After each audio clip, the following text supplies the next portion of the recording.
Trump is bringing his mob to Memphis. Trump and DA Amy Wyrick both break the rules and are out of control. On DA Amy Wyrick's watch, crime has jumped almost every year, a record number of murders, while unethical prosecutions get murder convictions overturned. A child rapist was even given probation. Now Shelby County has the worst violent crime anywhere. The worst president, the worst district attorney. We can do better with former federal prosecutor Steve Mulroy. Peace, I'm Common, and I'm supporting Steve Mulroy for Shelby County District Attorney. Let's bring a new day of safety and justice to Memphis and beyond. On August 4th, vote Steve Mulroy for DA.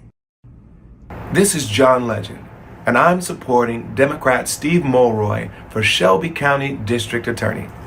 Steve has been in the trenches on criminal justice reform, voting rights, and on civil rights for decades, and pro bono work, helping people unjustly on death row. For Steve, this isn't just campaign rhetoric.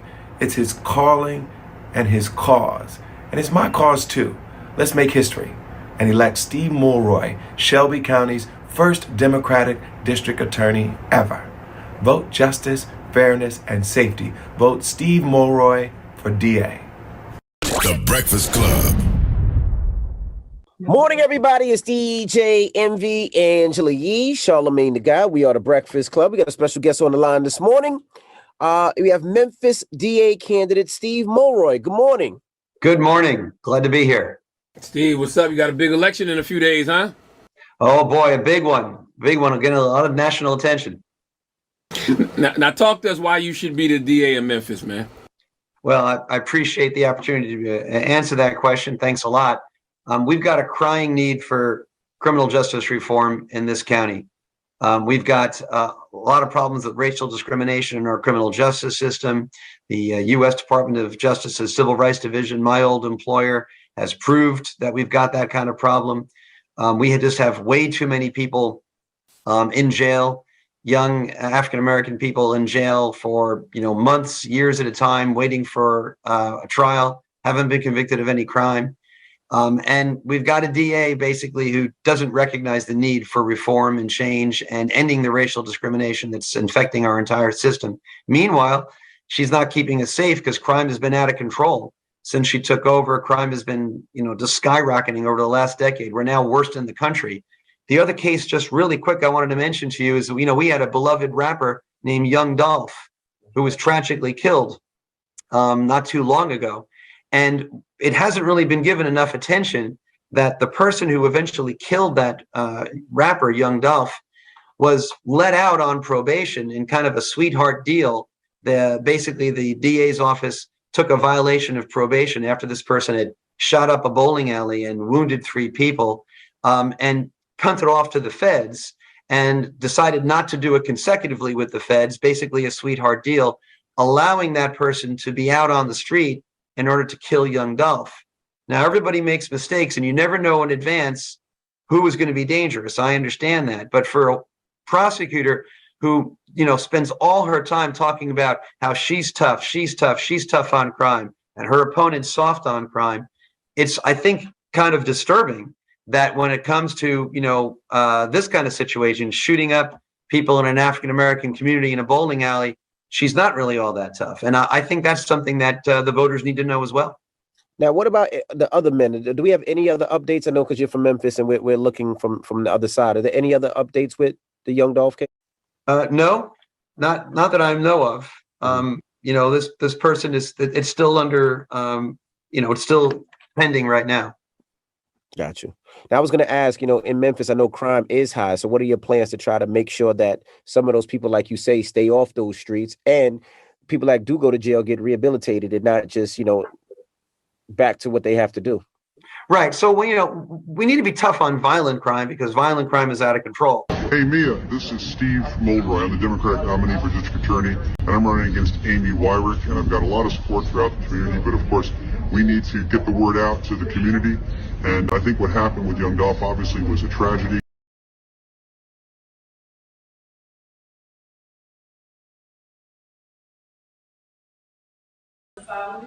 I further solemnly swear that I will support the Constitution of the United States. That I will support the Constitution of the United States Of America. of America. And the Constitution of the State of Tennessee. And the Constitution of the State of Tennessee. I will administer justice. I will administer justice. Without respect of persons. Without respect of persons. And faithfully and impartially discharge all the duties. And faithfully and impartially discharge all the duties. Incumbent upon me as District Attorney General. Incumbent upon me as District Attorney General. Of 30th Judicial District, County of Shelby County. Of 30th Judicial District, County of Shelby County.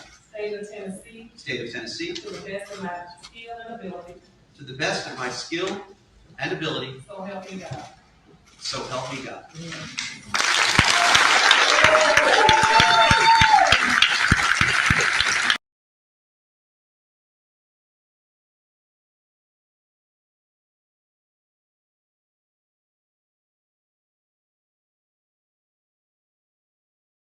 Now please welcome Cheryl Henderson, Marcy Croft, and Yo Gotti.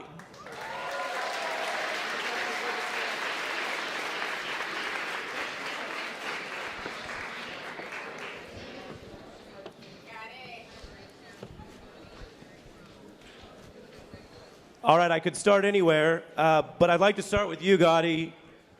We are going to start by discussing this Parchman prison.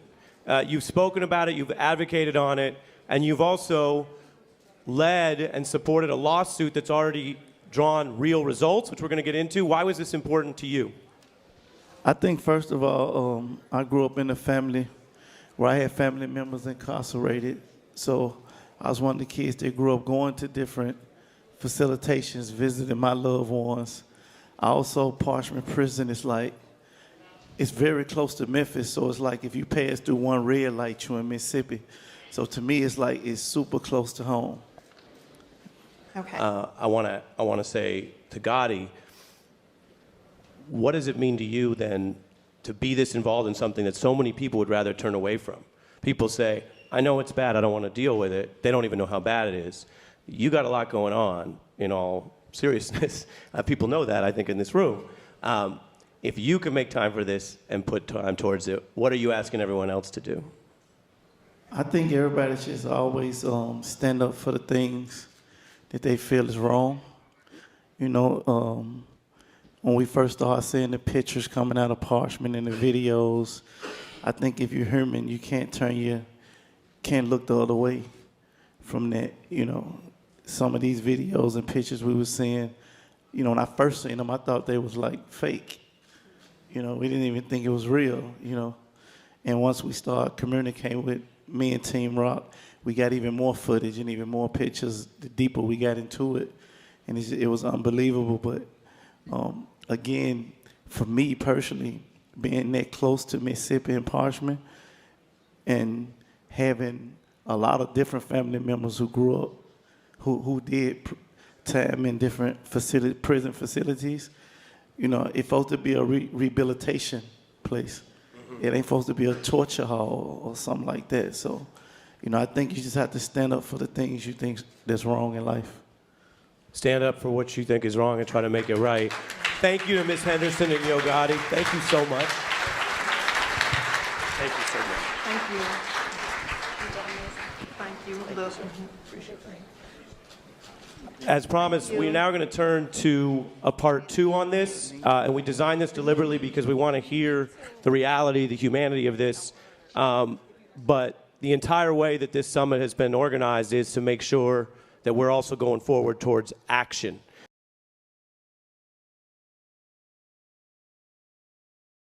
I'm not, in this sense, two important things. Number one, I have to thank all of you for being great co-counsels as we fight in the court of public opinion. It is because of you all that we got a historic victory in George Floyd case.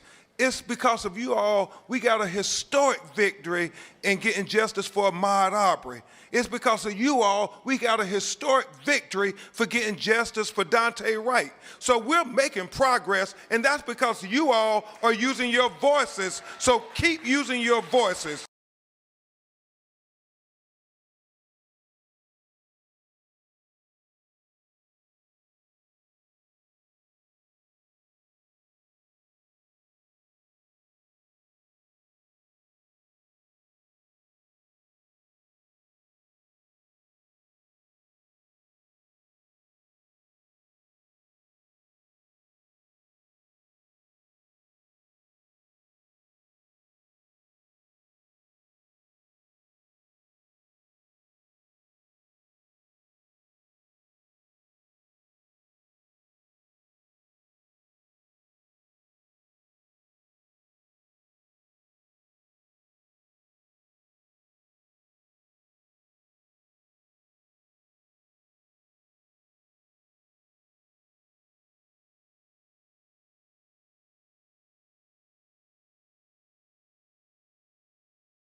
Newly elected Shelby County District Attorney is shaking things up in his office. Several attorneys were let go this week. During his campaign for office, Steve Mulroy promised to diversify the district attorney's office. He was critical that only 30% of employees in former DA Amy Wyrick's office were black. Mulroy says in an office that employs 115 attorneys, firing 7 of them is hardly a mass firing. 7 were assistant district attorneys, 2 were legal investigators. Mulroy says he has already hired 6 new employees, including 5 attorneys. He also says he plans to hire many more, but would not say if that means firing more people who now work there.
I'm gonna give you the rundown.